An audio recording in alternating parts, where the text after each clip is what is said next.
بسم اللہ الرحمن الرحیم۔ السلام علیکم، میں ہوں سید شہریار علی نقوی۔ آپ لوگ میرا یوٹیوب چینل دیکھ رہے ہیں۔ لاکھوں کروڑوں اربوں خربوں بے شمار درود و سلام محمد و آل محمد پہ اور ان کے صحابہ کرام رضوان اللہ علیہم اجمعین پہ۔ جناب، رمضان کا پہلا روزہ ہے، بہت بہت مبارک ہو رمضان کا بابرکت مہینہ۔ اللہ کرے تمام جو ابلیس کے علاوہ بھی جو شیاطین کھلے ہوئے ہیں وہ بھی بند ہو جائیں، کیونکہ سیاست میں سیاست دان جو ہے وہ ان کے شیاطین جو ہے وہ کھلے ہوئے ہیں، اور سیاسی شیطان خود بھی کھلے ہوئے ہیں، جس کی وجہ سے عوام جو ہے وہ اپنے سر جاڑ منہ پھاڑ گھوم رہی ہے، گائے بکری کی طرح منہ کھول کے ہم لوگ گھوم رہے ہیں کہ ہوگا کیا یہاں پر، کیا چیز ہونے والی کیا نہیں ہونے والی، کسی کو کچھ پتہ نہیں ہے۔ ایم کے میں دھڑے پہ دھڑ دھڑ دھڑا دھڑ دھڑ ہوتے چلے جا رہے ہیں، اور سمجھ میں نہیں آ رہا کہ کون سچا ہے کون جھوٹا ہے۔ خالد مقبول اینڈ کمپنی جو ہے وہ حیدرآباد میں پاور شو کرنے جا رہی ہے۔ کیا ضرورت ہے جلسے جلوس کرنے کی؟ بھائی آپس میں کمپٹیشن چل رہا ہے۔ وہ مصطفیٰ کمال جو ایم کیو ایم کو برباد کرنے آئے تھے، انہوں نے ایم کیو ایم کو کیا پورے مہاجر قوم کو برباد کر کے رکھ دیا ہے۔ اور اس میں مزید یہ کہ وہ ابھی ایم کیو ایم پاکستان کے خلاف ابھی اپنی اس کی لیڈرشپ کے بغیر، کہ میرے باپ کی ہے پارٹی نا، مطلب اپنی وہ گنگا بہا رہے ہیں، جدھر منہ کرنا چاہ رہے ہیں وہاں پر ہو رہا ہے، بس چل رہے چلتے رہنے دو، ٹھیک ہے۔ وہ الطاف حسین بننے کی، الطاف حسین 2.0 بننے کی کوششیں کر رہے ہیں جو کبھی نہیں بن سکتے۔ میرا حکم چلے گا، میرے ان کے پیچھے فالوورز ہی اتنے نہیں ہیں۔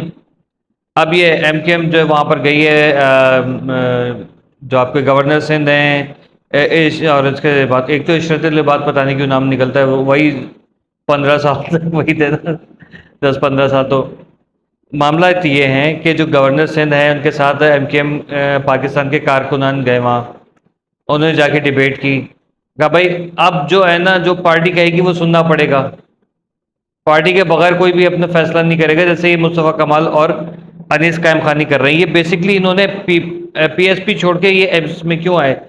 کیونکہ ان کے پاس کارکنان نہیں تھے، ان کے پاس سپورٹرز نہیں تھے۔ یہ ایم کیو ایم میں آئے پاکستان میں، اور وہاں سے سوچ رہے تھے کہ یہاں سے کھینچ کے لے جاؤں گا، ان کی کوئی ورتھ نہیں ہے۔ اب وہ کہیں گے، ہو سکتا ہے ان کے کوئی جان پہچان کے لوگ کہیں کہ یا چاہیے کہیں ہر ایک کو سپورٹ کرنے کا حق ہے کہ بھائی وہ کچھ ہے جبھی تو وہ ہیلتھ منسٹر ہے، باقی تو کچھ بھی نہیں ہے۔ دیکھیں، جب یزید مردود نے شمر سے کہا تھا کہ امام حسین کے مخالفت میں کھڑے ہو جاؤ، تو اس کو پوزیشنیں دی تھی، کسی کو عراق کی سلطنت دے دی تھی کہ یہاں پر حکمرانی کرو، کسی کو مصر کی حکومت دی تھی، ٹھیک ہے۔ تو حکومتوں پہ بیٹھانے سے مطلب یہ نہیں ہوتا کہ وہ اس کی قابلیت ہے، یہ لالچ بھی ہوتی ہے، ٹھیک ہے۔ تو یہ چیزیں سمجھا کریں آپ لوگ، ضروری نہیں ہے۔ اب معاملات یہ ہیں کہ یہ جو کمال صاحب اینڈ کمپنی ہے، یعنی کہ انیس قائم خانی صاحب، یہ اپنے ہی کوئی راگ الاپ رہے ہیں، کچھ پتہ نہیں ہے کیا کرنا ہے کیا نہیں کرنا ہے۔ ہر بندہ یہی چاہ رہا ہے کہ میں مہاجروں، مطلب مہاجروں کے نام کے یہ جو ہے نا، ایک تو ٹوٹل اگر دیکھیں مائنورٹیز میں ہم لوگ، ٹھیک ہے، اور اس میں بھی بٹوارے میں لگے ہوئے ہیں، اور کنفرم ہے کہ یہ کسی کے ہاتھ کا کھلونا بن رہا ہے اور کچھ بھی نہیں ہے۔ کہ ابھی جو بچی کچی ایم کے ایم ہے پاکستان، یہ کل ریگریٹ کریں گے، یہ الطاف حسین کے پاس واپس آئیں گے، بات یاد رکھیے گا۔ لیکن مصطفیٰ کمال کی وجہ سے، ان کی ہٹ دھرمیوں کی وجہ سے، ان کے بیانات کی وجہ سے، بہت سارا ایم کے ایم پاکستان کا جو ورکر تھا وہ آفاق احمد کی طرف چلا گیا۔ یہ بات پتہ ہے آپ لوگوں کو؟ یہ ہو رہا ہے کیونکہ الطاف حسین صاحب کی بیماری کا کچھ پتہ نہیں کب صحت یاب ہوں گے، اور ان کو کس وقت گرین سگنل ملے گا۔ یہ بات یاد رکھیں کہ دیکھیں، اگر ہم مہاجروں کو سپورٹ اس وقت وہ ضرورت پڑے نا کہ ہم کہیں کہ یار ہمیں کسی ایک ڈائریکشن میں جانا ہے، ٹھیک ہے، یا ہمیں 3 ڈائریکشنز بھی دینی ہے، ایک یہاں پر ایم کے ایم پاکستان ہے، ادھر یہ مصطفیٰ کمال ہے، ادھر حقیقی ہے، اور ادھر الطاف حسین ہے، یا ایک جگہ ایسی جہاں پر حقیقی اور الطاف حسین ایک جگہ کھڑے ہوئے ہیں، تو عوام کو جانا چاہیے ادھر، کدھر؟ حقیقی والی سائڈ پہ، کیونکہ ایم کے ایم حقیقی والی سائڈ پھر بھی آپ کے لیے سیف ہے، کیونکہ اس بندے کی بات میں دم ہے۔ ٹھیک ہے، وہ آپ کو الطاف حسین صاحب کے امانت سمجھ کے آپ کو واپس لوٹا سکتا ہے اگر آپ چاہیں تو، لیکن یہ لوگوں سے کچھ ہو نہیں رہے علاوہ اس کے کہ ہم یہ کر دیں گے وہ کر دیں گے، عوام فضول. اب ووٹ تو ان کا بنتا ہی نہیں ہے، ووٹ بینک ان کا ختم ہو گیا ہے. لوگ صرف مہاجر اپنے آپ کو بچانے کے لیے ان کو سپورٹ کر رہے ہیں، حالانکہ اب یہ لیڈرشپ کے قابل نہیں ہیں لوگ. کہ 27ویں آئینی ترمیم آئے گی، 28ویں آئینی ترمیم آئے گی، یہ کر دیں گے وہ کر دیں گے، کراچی کو صوبہ بنا دو، وفاق کے حوالے کر دو، یہ شوشے چھوڑ چھوڑ کے چلے جا رہے ہیں. جس کا کام ہو جائے تب بتائیے کہ ہوا ہے. ٹھیک ہے نا. اب وہ رضا ہارون صاحب کو میں دیکھ رہا تھا کہ ان سے کوشش کی جا رہی تھی کہ ان سے بھی مصطفیٰ کمال یا یہ نسرین جلیل ٹائپ کا کوئی انٹرویو لے لیا جائے. بڑا بڑا سمجھدار آدمی، بہت سمجھداری سے انہوں نے کام لیا، بڑا سمجھداری سے انٹرویو دیا کہ کوئی پکڑا ہی نہیں دیے. ٹھیک ہے، جہاں تک میں نے سنا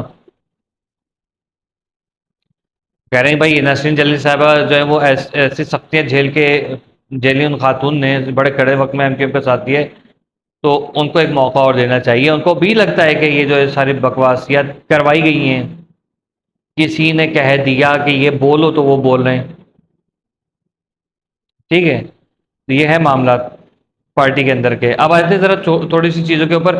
ہماری ہاکی ٹیم جو ہے وہ آسٹریلیا میں سڑکوں پہ 2 دن رہی ہے، اور جو بورڈ کے جو صاحب ہیں وہ بجائے اس کے کہ وہ ثبوت ویژول دیکھنے کے باوجود جو ہے وہ شرمندگی کا اظہار کرتے، انہوں نے کھلاڑیوں کو ہی جو ہے ان کے اوپر کیس کرنے کی دھمکی بھی دی اور اپنی جو ہے وہ فضولیات کر کے وہ چلے گئے. یہ کوئی طریقہ کار نہیں ہے. ہاکی کے ہمارا قومی کھیل ہے اور اس کو اس طریقے سے لاوارث چھوڑ دیے. اور جو کرکٹ ہماری ناک کٹوائے جا رہا ہے اس کو ہم لوگوں نے سر کے اوپر چڑھایا ہوا ہے، جن میں جو لڑکے اس قابل ہی نہیں ہیں. ٹھیک ہے، ان کے اوپر سارا فوکس ہو رہا ہے اور میں عرصے دراز سے اس کے اوپر بات کر رہا ہوں. وہ لڑکوں کی حالت خراب، اپنے کپڑے خود دھو رہے ہیں، اپنے جو وہ کیا کہتے ہیں کہ کھانے خود پکا رہے ہیں، برتن صاف کر رہے ہیں. یہ حالت ہے. اس طریقے سے آپ جو قومی ہیروز کو ایسے سپورٹ کرو گے؟ تو اس کے اوپر وزیر اعظم پاکستان شہباز شریف صاحب نے کہا ہے کہ فوری طور پہ یہ جو بورڈ ہے اس کو فارغ کریں.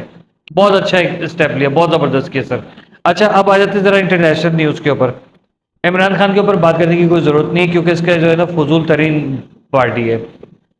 انٹرنیشنل نیوز یہ کہ ٹرمپ نے جو ہے وہ ایران کے اوپر اٹیک کرنے کی بات کی ہے، اور سارے وہ جنگی جہاز پتہ نہیں کتنے 136 میرے خیال میں جنگی جہاز جو ہیں ہوائی مطلب جو F-35 اور F-22 ریپٹر وغیرہ وہ سارے پہنچانے کی انہوں نے شروع کر دیے مڈل ایسٹ میں، اور وہاں سے ان کے اوپر اٹیک کرنے والے ہیں. اور کہا ہے دباؤ ڈال لیں کہ تم یا تو ہماری بات مان لو ورنہ پھر کانسیکوینسز تمہارے سامنے ہیں. جس پہ ایران نے، آپ کو پتہ ہے کہ کل آیت اللہ علی خامنہئی نے کہا کہ بہت بڑی بڑی طاقتور قومیں ہوتی ہیں کہ جن کو ایک جھٹکا لگتا ہے اور اس کے بعد وہ دوبارہ کھڑے ہونے کے قابل نہیں ہوتی ہیں. یہ بہت بڑی بات تھی اگر اس میں آپ جائیں تو، بہت بڑی بات ہے یہ. پھر انہوں نے کہا کہ آپ نے جو اپنا وہ کیا نام ہے ابراہم لنکن اور USS گرڈل پتہ نہیں کیا وہ، تو یہ آپ بھیج رہے ہو جو ایئر کرافٹ کیریئرز ہیں، یہ بہت خطرناک ہے، اس پہ کوئی شک نہیں ہے. لیکن اس سے زیادہ خطرناک وہ ہے جو ان کو جو ہے وہ سمندر بوس کر دے گا. تو ایران جو ہے نا اتنی کوئی چھوٹی قوم نہیں ہے، بہت طاقتور قوم ہے، اس میں کوئی شک نہیں ہے. اور اس کی تاریخ اٹھا کے اگر دیکھ لی جائے تو تاریخ میں آپ کو سب کچھ پتہ چل جائے گا کہ کیا کیا کارنامے ایرانیوں کے.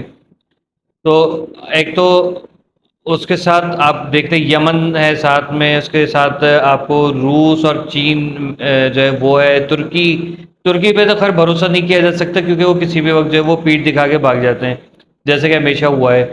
ٹھیک، اچھا اس کے علاوہ یہ آپ کا عراق ہے، لبنان ہے، یہ سارے جتنے بھی جلے ہوئے نا امریکہ کے وہ سارے کے سارے ملک ہیں.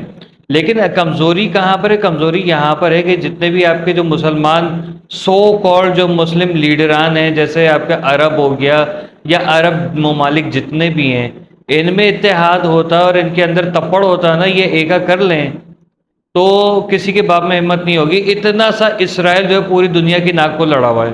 ارے اب اللہ ہی بہتر جانے کی کیا ہوگا آگے. چلیں ٹھیک ہے، فی الحال کے لیے یہیں تک کافی ہے. Like share and subscribe. اللہ حافظ. جی مہاجر.